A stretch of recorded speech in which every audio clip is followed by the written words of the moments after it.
Wait for it. Wait for it, and we're live. Hey, all you crazy sci-fi and fantasy fans. It's time for your daily dose of shenanigans over here at the Blasters and Blades podcast. Just a couple of nerdy veterans and one chaos coordinator geeking out over our science fiction passions and fantastical fantasies. A place where magic is king, the sky is the limit, and space is the place. We are the podcast that puts the fun in dysfunction. So without further ado, we're going to let our guest, Mr. G. Scott Huggins, introduce himself to our listeners and viewers at home.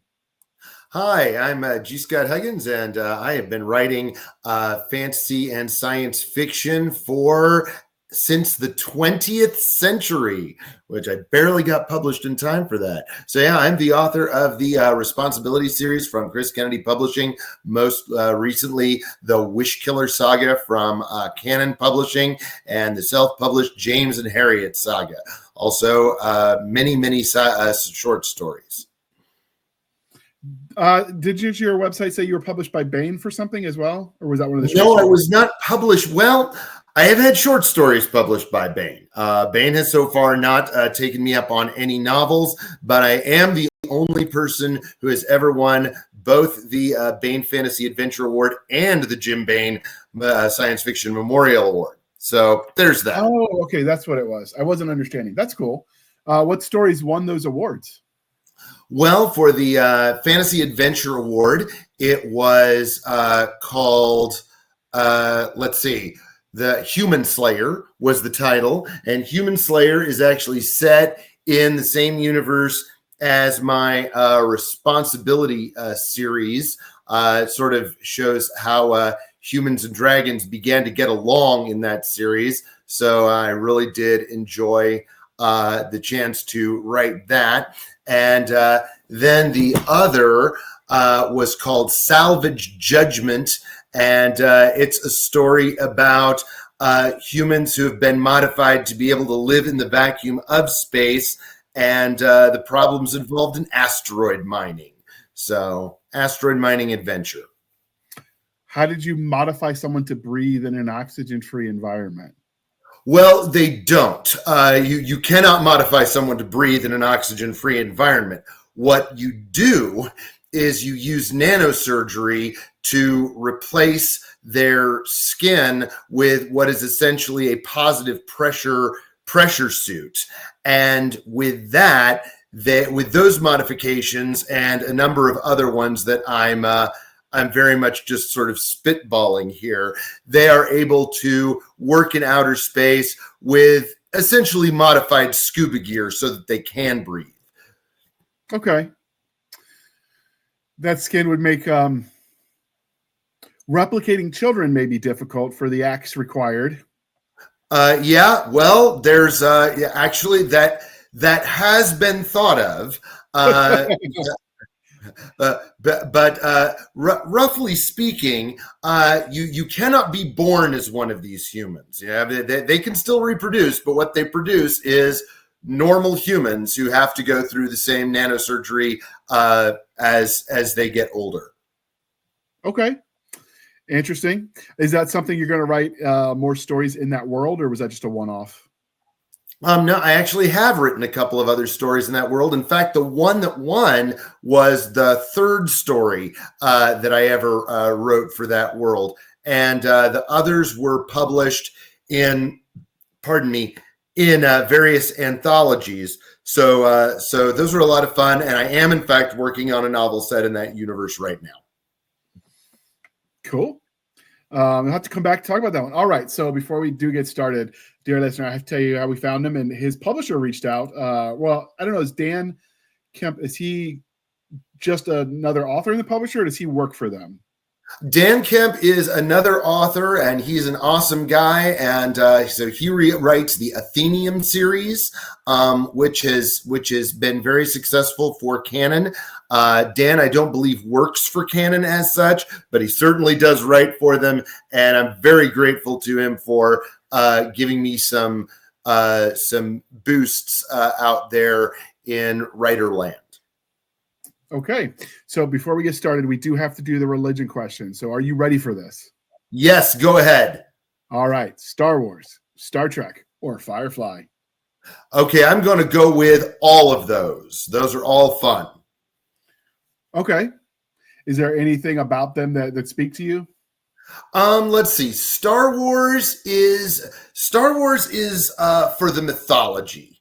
The mythology of Star Wars is just the best. You know, the heroes, the villains, it's wonderful. Star Trek is mostly for nostalgia because Star Wars was my elementary school love. Loved Star Wars, grew up with the original trilogy. Star Trek was my middle school, high school love because I was of the age to really enjoy that when I was in middle school when Next Generation came out. And so my fellow nerds and I geeked out about Star Trek. My best friend and I were like watching the television, and we were cheering in yesterday's Enterprise when the Enterprise D totally blew away a Klingon warbird. And then Firefly is the adult love, which is great because of the incredible world building, dialogue, and characters. Okay. All right. And because we are polytheistic here at the Blasters and Blades podcast, Game of Thrones, The Wheel of Time, or Chronicles of Narnia? I'm going with the Chronicles of Narnia for that one. C.S. Lewis was another childhood love of mine. And speaking of theology, I also, when I was older, completely got into his theology books. And I'm going to as long as we're talking about Lewis, I'm going to plug one of his least regarded but best novels, Till We Have Faces, which is one of the best fantasy takes on gods that I think has been written. So if you're familiar with Chronicles of Narnia, you want to see him do a deep dive into something else, Till We Have Faces, very much recommend that one.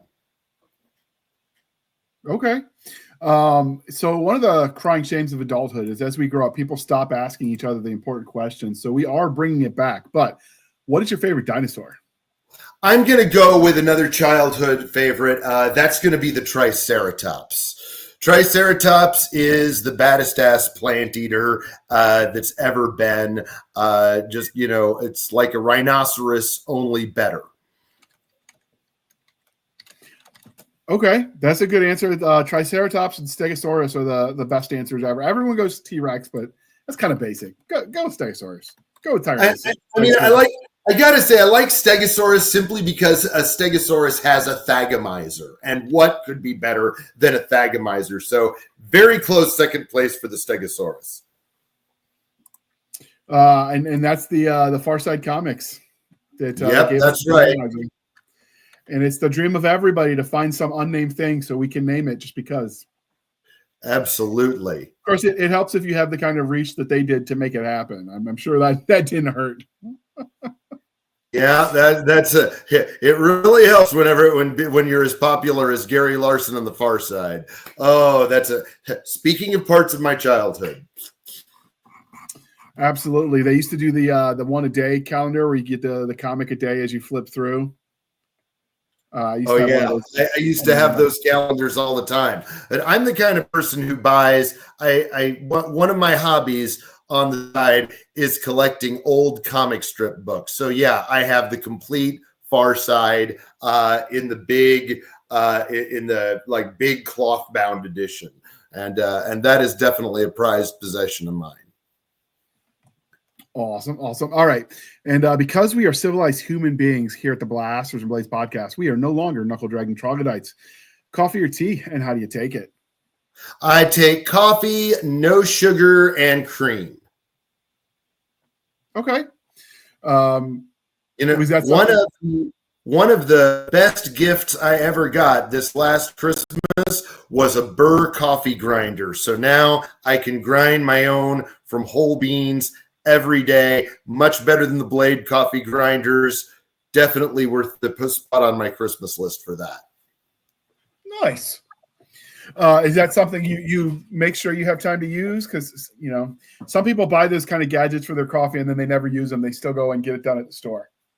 Oh, well, I mean, it hardly takes any time at all. I mean, to grind coffee in the morning, all you got to do is put the beans in the hopper, hit the button for, however many cups you want, and it just spits it out. Boy, I tell you, I don't spend. I do not. I'm not. Despite what I sound like at the moment, I'm not a huge coffee snob. But I mean, this like it tastes like it should cost about $5 a cup more. So Okay. So when you're not drinking straight coffee with the cream, is there any other caffeinated beverage you dig? Oh, let's see. If I got to drink tea, I'll drink English breakfast tea. And I'm absolutely cool about foo-fooing up the coffee on special occasions. Actually, one of the things I like to do with cold coffee is I get home, there's some extra coffee, put it in on ice with brown sugar and milk. And if I don't have to drive anywhere, a little Irish whiskey. And that's a really fun drink there. I've done all of that, but add the brown sugar. Have to give that a shot. Try the brown sugar. It's surprisingly good. And then I keep my ice trays in the freezer with coffee in them. So when they freeze, when they melt, it melts. It's still coffee. Oh, that's what I don't have the patience for. You just said, do you have time to do that? It's like, no, I'm not ever going to make time to do that. But I still think it's a great idea. I was a barista. It was one of my jobs that paid for college. So I take the time, but I realized not everyone did. And if they did take the time, all the coffee shops wouldn't be in business. That's true. Despite all of them buying the fancy doodad machines, none of them used them. Yeah, isn't that funny? You would think that some coffee place somewhere would be just like, hey, let's make ice cubes with coffee to put in the cold coffee. This would make a great deal of sense. I'm rather surprised no one's tried it. I stole it from someone else, so I'm sure I'm not the first. But if anyone wants to give me credit, I'll totally take the coffee cubes and claim all the credit if you'll let me. So obviously, like, nobody starts writing out of the blue. So I'm assuming you were a reader well before you were a writer. So what was your first memory of getting into the written word? Oh, well, I got to give credit to both my parents for that, because my mom was a teacher. She was the read to you nerd. And my dad was an aerospace engineer, and he was the science fiction nerd. So I grew up with, the first two works of fantasy I can remember being read were The Wizard of Oz and Chronicles of Narnia. And that's my mom. And later on, my dad was the one who kept getting my mom into new science fiction. So as I got older, the Dragon Riders of Pern, Alan Dean Foster and the Hugh Manx Commonwealth, later on Larry Niven, and then Niven and Pornell. So and Keith Laumer's Retief of the CDT series. All of these things, because my parents read them, I read them, and I'm reading them to my kids. It's been great. Mom was the one who got me into Tolkien. So first The Hobbit and then Lord of the Rings. Absolutely. Yes, I read for a long time before I ever set pen to paper. When did you decide to cross over from reading the stories to writing your own, even if it was before you went professional with it? Oh, yeah. I mean, I wouldn't have ever gone professional if I hadn't started writing before I was professional. So, I mean, the first overt science fiction story I can remember ever writing was when I was a freshman in high school, and I penned this little probably 2,000 word thing, and I sent it to the school literary magazine, and they're like, yeah, this is cool. So, it's not exactly hard to get into the school literary magazine. So, that was the first piece of science fiction that I ever published about sentient trees in trying to invade the earth and causing the Tunguska event. That is an interesting. We've interviewed other authors who use that as the impetus for their stories as well. It's popular. Yeah, it's a good hidden alien invasion story. Aliens Among Us. So what made you decide that you wanted to start professionally publishing them? Was that something that you just decided to do, or did someone sort of prod you along that path? Oh, by the time by the time I was actually starting to write these things, I wanted to be, I wanted to be the next Larry Niven. I wanted to be the next Alan Dean Foster. I was just like, yeah, I'm going to write stuff and it's going to be cool and people are going to really like it and so on. So it was just something I always wanted to do.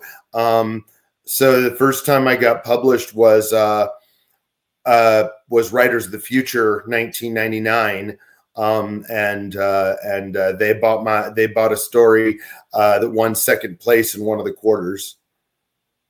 Nice. Congratulations. So is there any, like, you say you write sci-fi and fantasy, you write both.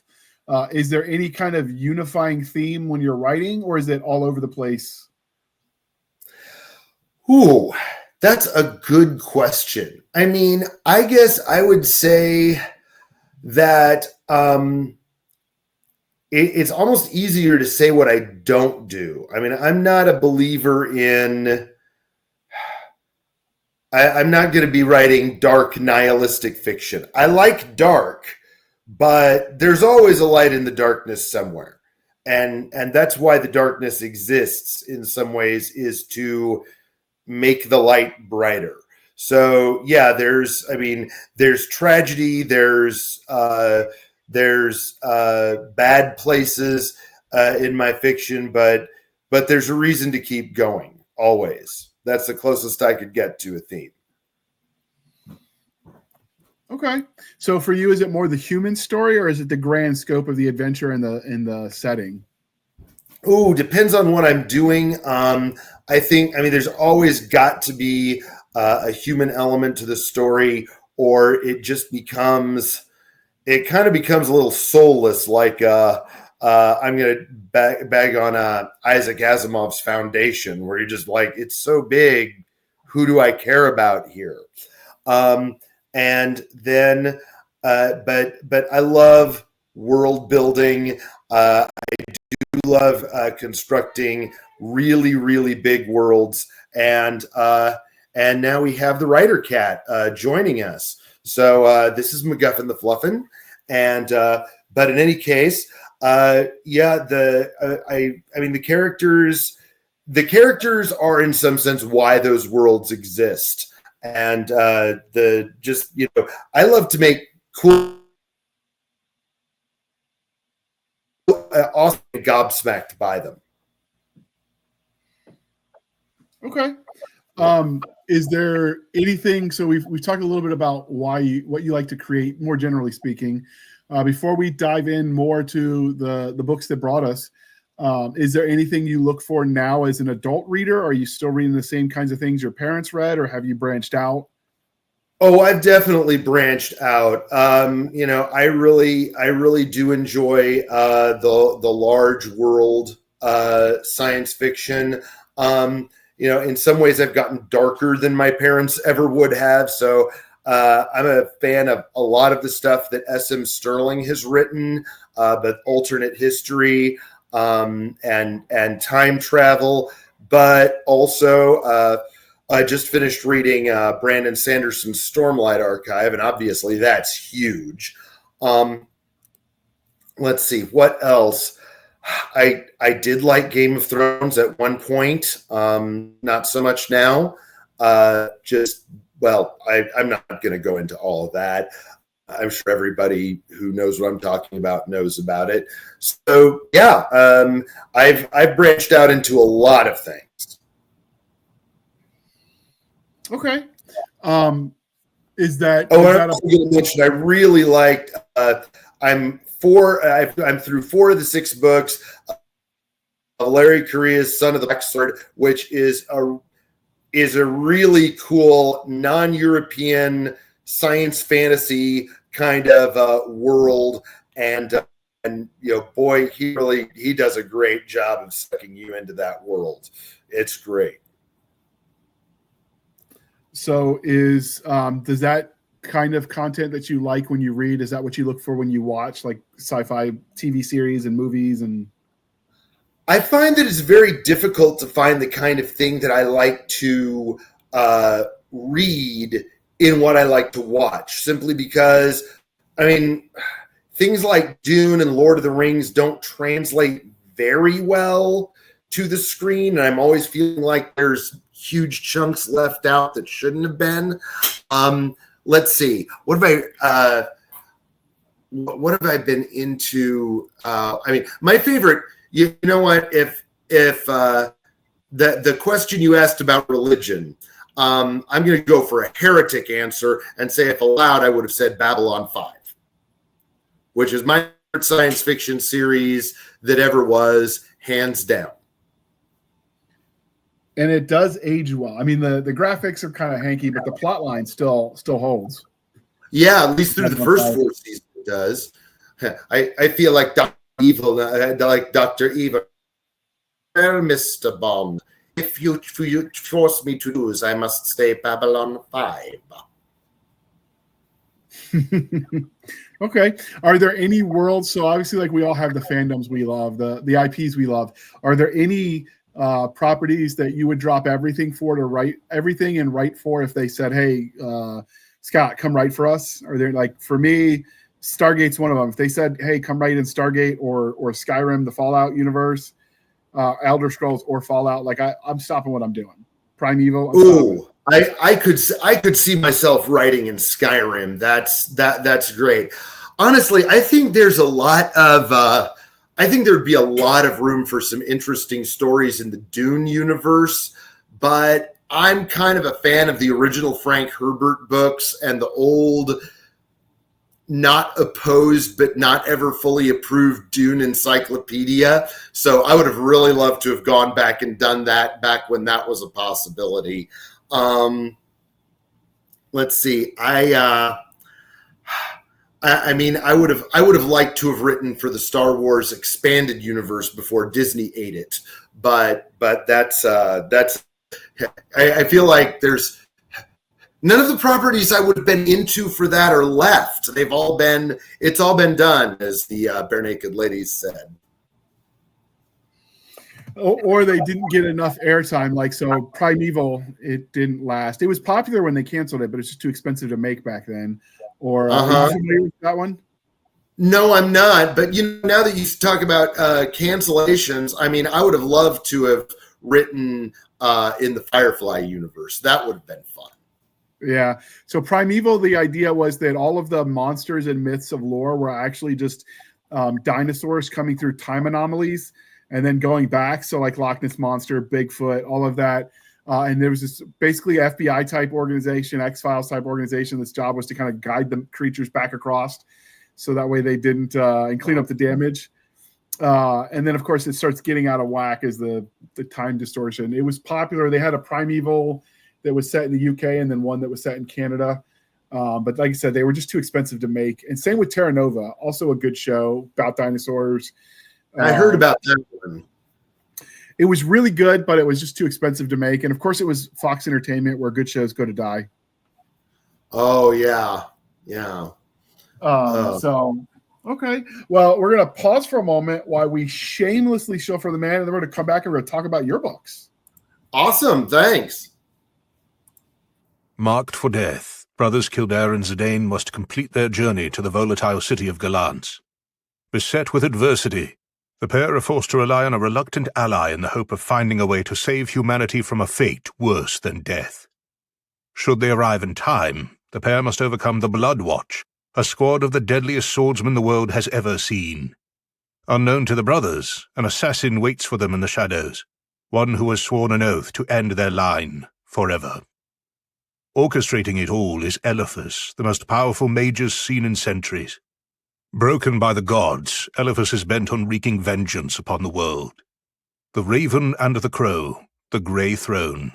Written by Michael K. Falciani and narrated by Joshua Saxon. Available from Three Ravens Publishing on Amazon. All right. Thank you for sticking with us through that commercial interlude. So now we're here to talk about your book series, The Cold and Mortal Spring. I'm going to throw the cover up so people know what we're talking about. But while I do that, what was like the origin story? How'd you come up with the idea for this series? Well, like so many stories that I think just anybody who's an author listening to this is going to identify with this. And it kind of goes back to the last thing you asked me about properties you'd want to write for. And it started with I picked up a book in which there was a wishing well. And the idea was, this is actually probably a middle grades book. I was like, oh, there's this well in the middle of a forest and anyone can come up and have one wish. And I looked at it, I was like, that is not how this story would go. Whoever wrote this story does not understand people at all. And if there was a wishing well where anyone could wish for anything and get granted, it would be one of the most horrible things that could possibly happen to people in the world. And so that's where this story comes from. A long time ago, there was a king who got a wish from God. And he used that wish from God to essentially wish for more wishes for everybody. And the result was this well. And everybody in the world has fought over, tried to control this well. And because people wish without thinking through consequences, the world is mostly a wasteland that has eaten humanity. So our hero is a captain of cavalry in essentially the last human kingdom left. And there's something from the well that's coming for his home. Oh, okay. That's darker than I thought it would go. So is it zombies? Because the picture looks like almost undead. Well, the picture, it's not everything I would have liked for. They're not exactly zombies. They're more like,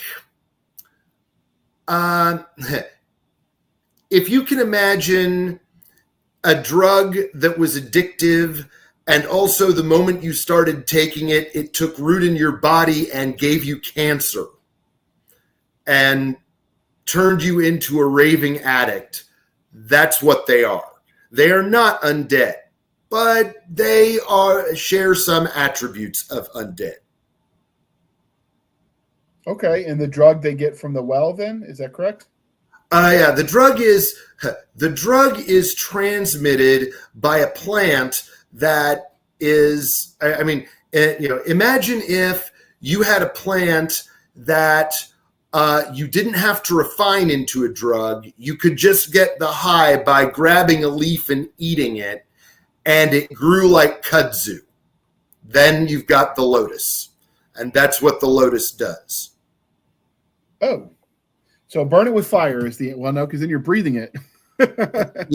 Yeah, but by the time you smell it, unless you have great strength of will, by the time you smell it, you probably aren't going to want to set it on fire. Yikes. And unless you're lucky and it's dry, it doesn't burn all that well. So this is obviously a series. What can you tell us about the main character? Okay, so Ethel Pauling, of House Rackburg, is the not well-regarded eldest son of one of the nobles in the kingdom. He's kind of run away from his family because he doesn't like them and they don't like him, and he's trying to make it on his own as a cavalry captain.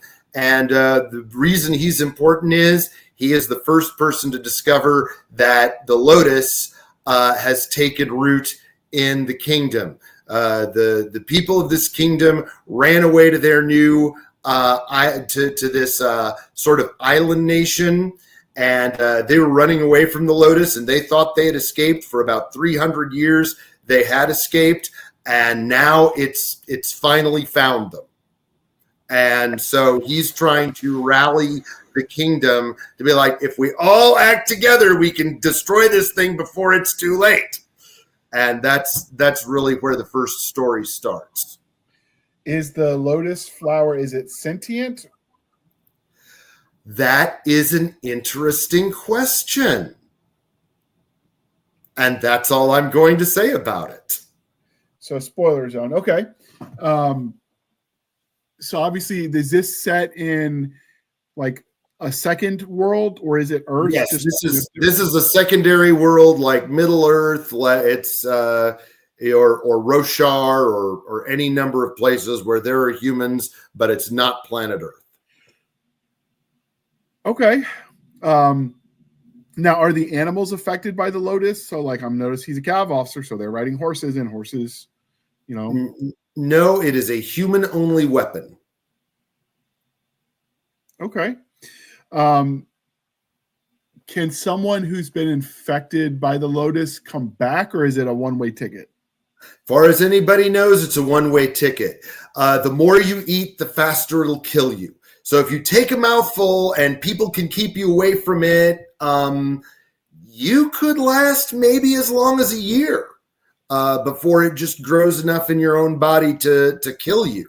But it is fatal. If you gorge yourself every day, you may not last a week. So normally, parasites tend not to want to kill their host to the point where they have nothing to host on, right? So at a certain point in time, they're not seeking to entirely annihilate. Is this operating in that kind of more traditional sense of symbiotic plant life, or is this, because of the wish, totally okay with annihilating all the humans? This I don't think I'm giving much spoiler when I say that the normal rules of evolution do not apply to things wished out of the well. What is wished for can be wished undone normally, correct? Oh, well, now you're getting somewhere. What happens when somebody wishes for something and then someone else uses their lifetime wish? You only ever get one wish, and you're not ever allowed to. One of the few wishes the well will not grant is a wish for more wishes. That's not going to happen. But if somebody decides that what they really want most of anything in the world is to negate a previous wish, what happens? That is a part of the story. So were you like a tabletop gamer? Because I'm noticing some of the genie type wishes that are the laws you see in old school D&D kind of mentality here. Is that something you factored in when you were writing this? Yeah, I think it's certainly true that yes, I play D&D. I play a lot of tabletop strategy games. Enjoy them much, and let's see. So is that, and I'll also admit influenced by Larry Niven's fantasy. He wrote a great short story about why genies grant wishes. That was a lot of fun, and that's probably anybody who knows the story, and I have forgotten what the title of it is. You can find it, I think, in the End Space collection. But anyone who recognizes the story may see a little influence from that. So for you, it was more a Larry Niven influence than any of the gaming? I don't know if I'd say more than, but certainly there's all of that comes into it. Okay. Is this something that you see as an ongoing series, or is it a very confined, X number of book arc? This one will be a book arc. So I am thinking it will be the first 2 books are written, working on book 3 now. And I think that it will either be 4 or 5 books in total. Okay. Now, in the description of the book on Amazon, because you do the SEOs in the title, you call this a Flintlock fantasy. So do you want to talk about how you envision that? Flintlock fantasy was a great appellation. It was actually my publisher who came up with that. I had been describing it as guns sorcery. So one of the characters, in a way, is that for the officers of this particular nation, they do have tools which are called greater rifles, and a greater rifle does have a mind. It is a magical weapon, and it can advise and enhance its wielder's combat value. Think of it. I mean, it's a little bit like if you actually had an AI system in your gun, but if you could imagine that in science fiction, but since this is magical, and the guns, the greater rifles themselves were ultimately wished from the well long ago.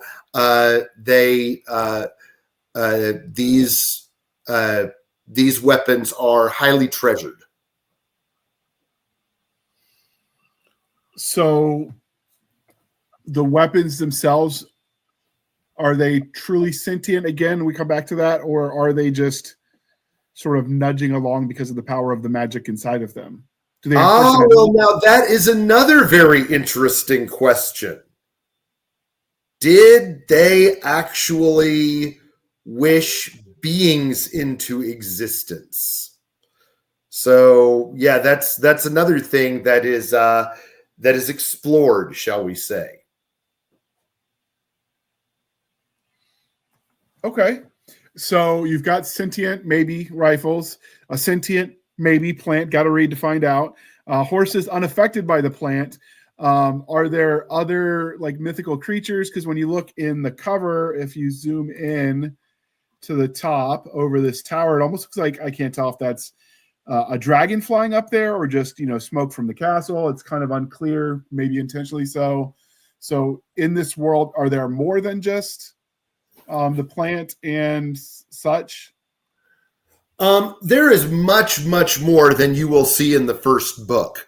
And congratulations for pointing that out on the cover, by the way, because I never saw that until you just pointed it out. But no, I will tell you this. You're not going to find dragons in the first book. But yes, there are. By the time you've reached the end of the first book, I am going to say you haven't even scratched the surface of what sort of things have been wished from the well. Is there the possibility two people go up, one of them wishes to undo the wish and the other wishes to unwish the well? Oh yeah, well, it might be. It's quite possible. Okay. Now, is the well, like you said, they retreated to this island to get away from the plant. Is the well on the island or on the mainland? Oh, the well is very, very far away by this point. You think of Frodo's trip to throw the ring into Mount Doom. It would have been a lot shorter if he'd just ridden the damn eagles. Yeah, that's right. Or if Gandalf had just gotten off his butt and asked Círdan to sail Bilbo on a boat all the way around to Gondor. Yeah. All right. So we've got Flintlock fantasy. It's got some of the fantasy creatures in a quasi musketeer kind of. Yeah, I actually based the greater rifles off a historical weapon called the Kalthoff repeater.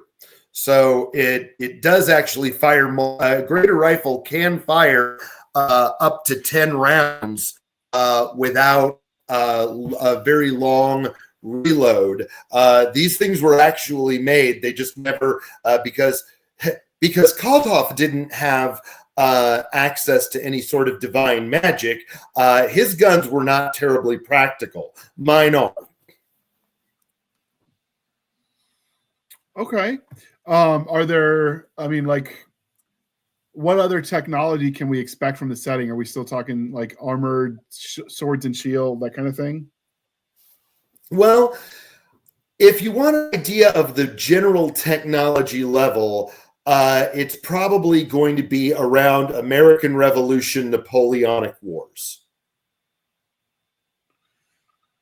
At least in the kingdom we start out in, that's where the people are. So the smart rifles essentially are limited items, but everyone else has regular flintlocks. Yeah, the men that Ethel leads in combat would have Napoleonic era rifles, but I would say most of the men in Verlion's armies would be wielding smoothbore muskets. Okay. What kind of society or culture is it? Is it contemporary to the era the rifles come from? Like we're talking, that era. Yeah, think. I mean, it's still. I guess it's still pretty feudal. There's a king. There's three great lords under the kings, and then they have lesser lords under them. So it's feudal and fragmented, but with guns. Okay. It feels like a lot of the questions I want to ask are going straight into spoiler territories. So what do you think that the reader needs to know about this series? I would just say let's see, what does the reader need to know about this series? I think that in many ways I've explained what you need to know. Okay, well, I'll also mention that because the well is believed to have been wish granted by God, there is also a church in this series that has very definite opinions about why the lotuses found them, about what should be done, about what man's place is in the world, and how men should conduct themselves and how they shouldn't in the middle of this disaster as it takes root in the last kingdom of men. So is the rest of the land a wasteland, or is it taken over by other things that maybe came out of the well? There's certainly an element of being taken over by other things. There are other people that this kingdom even trades with, but it's a little bit like European traders trading with Native Americans in Columbus's era. The other people that they know of anyway are much more in sort of Stone and Bronze Age technology. Sometimes it's advantageous to trade with them because of resources they control. Other times it's advantageous to fight them. It's not really advantageous, unlike in our own timeline, to conquer them because, frankly, the places those people live are too dangerous to take over. Okay. You said the series ends with this 4 or 5 book arc. Do you think you're going to revisit this world for a future series not following Ethel? Or is it Ethel? Ethel? I'm not sure how you pronounce that one. Yeah. Ethel. It's going to pronounce Ethel. Yeah. Are you potentially going to tell other stories in this world, or are you going to move on to something else? I guess right now I feel like I will probably move on to something else, but I don't like to shut down a world. I mean, until Canon picked this up, I wasn't sure I was ever going to finish this story. So, I mean, I'm really grateful to have the chance, and I'm excited about finally getting to finish it. Okay. What can you tell us about the bad guy? Is it just the plant? So it's sort of man versus nature, man versus the wishing well, or is there some other big bad that they have to face? Oh, there are definitely other people that they have to face. I mean, it's a great story to believe that, when there's a big threat, everyone will come together and act sensibly and the whole nation will unite and face the threat. But I think that our own history will tell us that that didn't really happen. I mean, it's one of the things that I find really interesting is when I really started to dig into some of the reactions to, say, World War II. Well, it's certainly true that the United States did, by and large, unite to face the threats of Imperial Japan and Nazi Germany. Even in that very black and white conflict, there were a number of people who said, it's not our war, it's not our concern. And some who even said, no, we're on the wrong side. I want to work for the other guys. So, yeah, you're going to find that there are villains enough to go round besides just the creeping green doom. Okay. So you sound like you put Ethel and all of your characters in this novel through a lot of really, really bad places. So if you met him in a dark alley and he knew that you were G. Scott Huggins, the creator of his doom, the god of his world, how do you see that playing out? I would run the other way as fast as I could and pray that I found a place to hide or fort up because, I would absolutely shudder to think what that man would do to me. Oh, yeah, no, I would not want to meet. I would not want to meet him and have him know who I was. Okay. Would you live in this world if you could? Would I what? Would you live in this world if you could? Oh, good God, no. No, it's a terrible world. I would no sooner live in this world than George R.R. Martin would live in Westeros. No. Oh, okay. I mean, I like it as an awesome world to visit. It is a fallen world of great and terrible beauty, but as a place to live, absolutely would not want to live there. Fair. I mean, I wouldn't really want to live in Star Wars's galaxy far, far away either. People are always fighting about everything, and there's like laser duels happening every day. With enough plot armor, all things are possible. Yeah, I guess so. Okay, so as we wrap this up, before I let you go, if someone wanted to find out more about you or your books, obviously we're going to link to A Cold and Mortal Spring. How can listeners and viewers at home find you? Well, I mean, I would really appreciate it if everyone who thinks they might be interested in this would follow me on Amazon.com. That's the best place. Actually, no, that's the second best place. The very best place is to go to my website, gscotthuggins.com, and please sign up for the newsletter because I put out a newsletter every month talking about what I'm reading, what I find cool, what's coming out, just all the news, excerpts from the books that show up there. So if you want to find places for samples, a lot of my stories are free on that website, by the way. So, I mean, you can read the one, you can read the story that won second place Fantasy Adventure Award back in 2014 about the sorceress who's forced to participate in a cooking duel for her life. I like that one. I think it's funny. Larry Correa liked that one too. So there you go. Okay. And this is the part, dear listener, where I remind you to please be kind and speak your mind on the reviewing platforms. Your reviews help the right readers find the right book. So do your part, people. It really does make a difference. And it does help the algorithms favor up-and-coming authors or small presses and the like. You can find us on our Linktree, linktr.ee, Linktree/Blasters and Blades Podcast. Again, Linktree/Blasters and Blades Podcast, where we link to all the things, the BitChutes, the Rumbles, the YouTubes, the TikToks, the Twitters. We've got our Spotify, our Discord. Go check it out. It's new-ish. We got our Blasters and Blades Facebook group and Facebook page. We have our email, blastersandbladespodcast@gmail.com.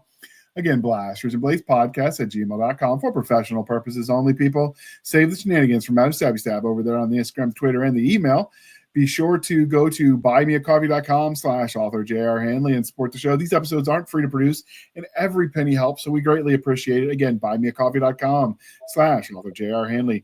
Be sure to put in the comment section that it's for the podcast, and I promise I will keep my co-hosts duly caffeinated. They will drink that coffee brand coffee till they swim on a river of Java. Speaking of coffee brand coffee, if you go to the link in the show notes, code podcast grunts, you get 10% off. We get a little bit of a kickback. It's a win-win. It is not a drop shipping operation. People know, nay, they roast those beans in the continental United States. So do your part, people. Support local businesses. And with that, I would like to thank you for spending some of your precious time with us. For my crazy co-host, I am J.R. Handley, and this was the Blasters and Blades podcast. We'll be back next week at the same time, where we'll indulge our love of nerd culture, cheesy jokes, and all things that go boom. Thanks for coming on, Scott. This was a lot of fun. Unfortunately, so many of my questions are nope. That can't answer that one. Spoiler alert. Sometimes that happens. So appreciate you indulging me, and we'll have to have you back again. This was fun. Okay, thank you very much. I really do appreciate it. All right, with that, we're gonna hit the end button. Wait for it. Don't cut.